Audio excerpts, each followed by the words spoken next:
Children across the country are monitored every day for potentially life-threatening food allergies. It's shrimp for 17-year-old Danica, and everything from food dye to peanuts for this group of students. It is important that everybody understand that food allergies are serious business. Food allergies can go in a matter of moments from everything is fine to a life and death situation. 11-year-old Claire has suffered that life and death situation twice because of her nut allergies. She went into anaphylactic shock, which can cause everything from swelling and hives to a drastic drop in blood pressure. It can make it impossible to catch a breath because the airway closes off. It was terrifying. As much as you prepare yourself for a reaction, it happens so fast. At least 1 out of every 13 children has a food allergy. 40% of those are life-threatening. The most common are milk, eggs, peanuts and tree nuts, fish and shellfish, wheat and soy. You have to read everything because you could literally, one little mistake could be life or death.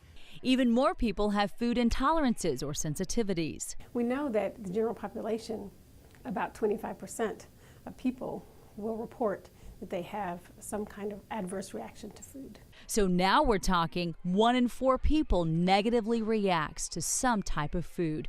Manufacturers know this and have come a long way with their labels. If a food product has one of the 8 major allergens, it will be there in plain English, thanks to legislation that FAIR passed going back to 2006. But recipes constantly change, so labels must be read every time, even on some lotions, shampoo, and soap, which can be made from nuts and other allergens. As students head back to class, it's important to make sure your school is ready for challenges that flare up from allergies. Cornerstone Christian Academy in Sugar Land is aware of allergens, as 1/3 of the students here have some type of allergy. They use this chart to clearly help students realize when the most prevalent allergens are in their meal.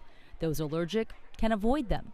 We consider our lunch part of our education process, and we're teaching our kids how to eat healthy all the time, how important that is, and just informing them, having the board up to show what foods have what in them. There's no doubt, so there's no risk taken there at all. Students with allergies even wear a red badge during lunch so the cafeteria workers make sure they only eat safe foods. Plus, it means they don't have to pack their own food every day. You see them relieved because it is a program that benefits all the students and doesn't leave any of them out. Grace School in Houston is also ready to help protect their students. So here's Claire's medicine for the year. Everything is current.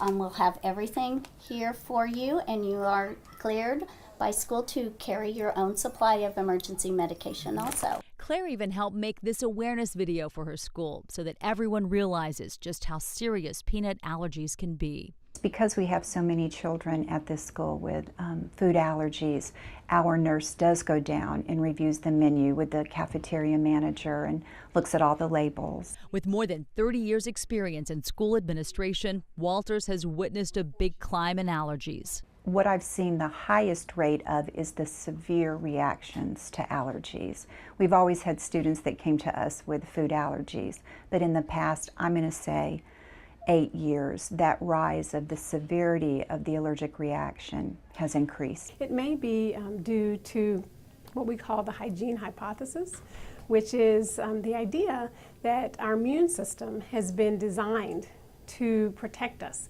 from infection. And when we are not exposed to as much infection, then the immune system begins to focus its efforts on other things that should be safe. Those things would include food. Food allergens aren't the only concern. Environmental allergies are a very big problem.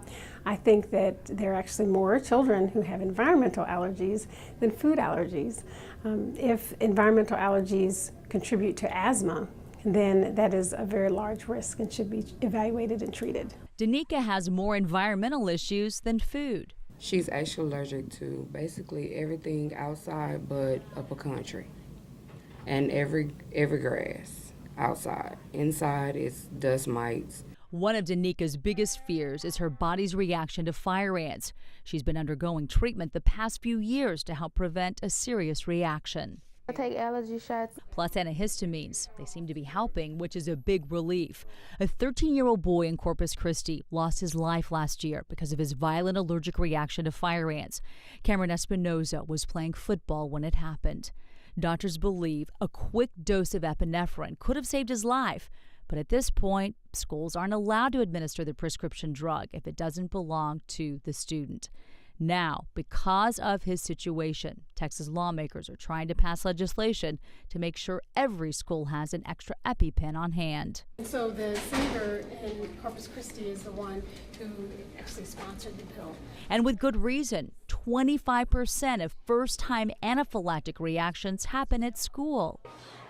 Being aware and prepared can make all the difference and help keep children safe at school. Melissa Wilson, Fox 26 News.